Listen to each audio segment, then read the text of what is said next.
Hi everybody and welcome to the news from the ANU Medical School from today, the 10th of July 2020. With last week's quiz, I thought the answer was very easy. I showed you a cricket bat and a pair of 501 Levi's jeans. I was looking for Brian Lara, a cricket player who in 1994 scored the highest number of runs ever in a first-class cricket match, and this was at Edgbaston in the UK.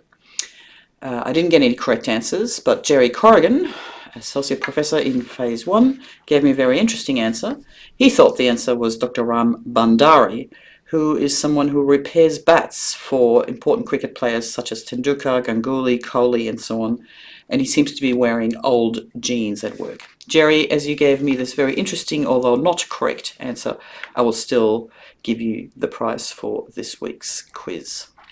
This is the end of the quizzes this year, and as promised, we are going to give away a bottle of this wonderful wine donated by the director, Professor Imogen Mitchell, and the winner is Bella McGovern. Bella, congratulations, you've won most of the weekly quizzes. Please email me and we will see how we can get the bottle of wine to you. As you know, the numbers of COVID infections in Victoria are increasing and the borders to Victoria are closed.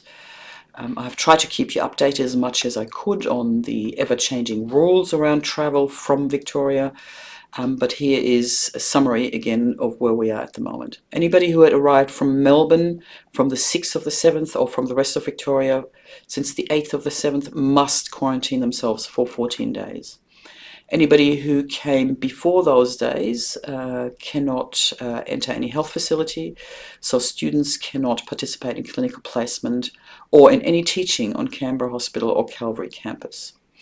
If you're an ACT resident and you're planning to return to the ACT, you need to notify ACT Health of your intent to return. Non-residents need to apply for an exemption. Contacts of those who are quarantining themselves do not need to quarantine themselves, they just need to watch their health. And if you have any symptoms, please get tested via your GP or any of the testing centres. If you have travelled from Victoria or Melbourne after those dates, please let us know and tell us when you came back and what time you came back. For Phase 2 students, I would just urge you to, at the moment, stay put wherever you are and do not come back. You do not need to come back for teaching purposes. And Phase 2 students, thank you very much for all of those who have contacted me, but if you still haven't, please do so.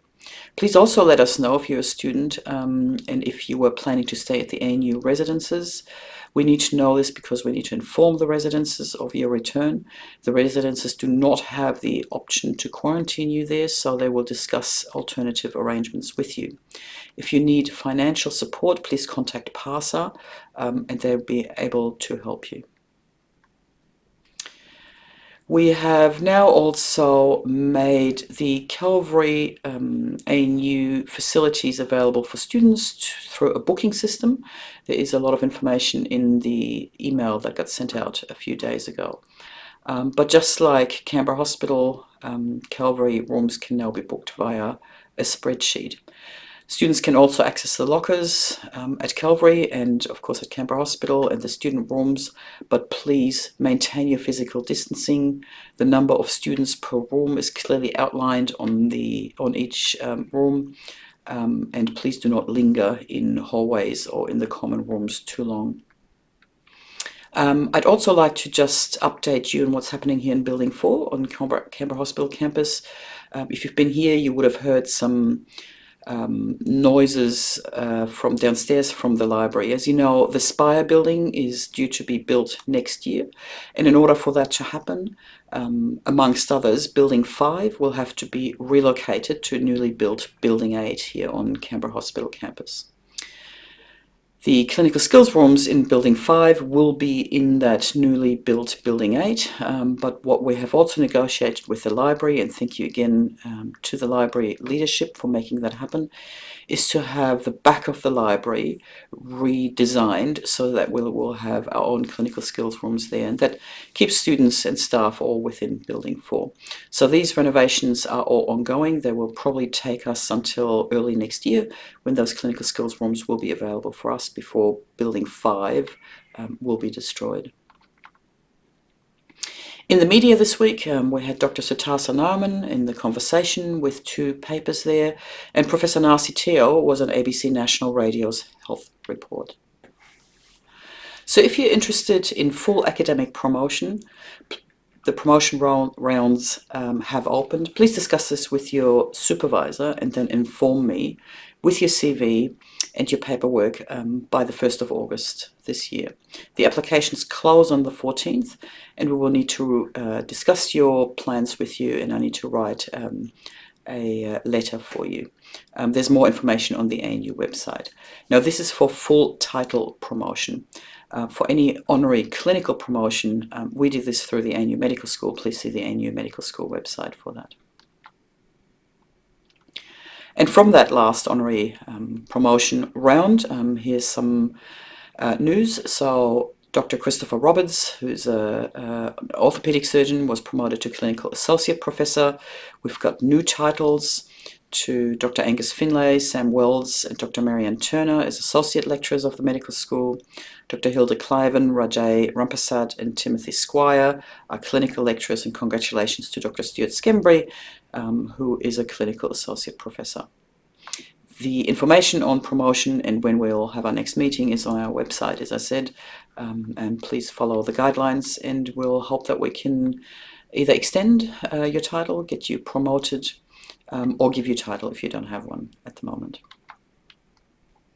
The spotlight on teams this week is on the Phase 2 teaching team, particularly about reinstating our Phase 2 students back into the clinical setting and into their clinical placements. This took, as you know, a lot of consultation, negotiation, and a lot of flexibility, and there were many, many people involved. And I'd like to particularly thank all of those, but also the coordinators, the supervisors, and the clinicians that have been incredibly supportive to our students and who are ongoing in teaching them to be the doctors of the future. Dr. Ramaswamy Thangavelu, or Dr. Velu, who is a GP from Crookwell, is retiring, but will maintain a teacher for our students out rurally. And I would like to particularly welcome Elisa Hukic to our education team. Elisa will mainly be involved in the Bachelor of Health Science and Honours program, and would just like to say hello and welcome to the team, Elisa. Associate Professors Alex Webb and Christina Valtacocci and a team of other anatomy teachers within the country have written a paper that's been published on the impact of staff and students in suddenly having to transition from on-campus to online anatomy teaching. You can read up on this on our website, and this has been published in Anatomical Science Education.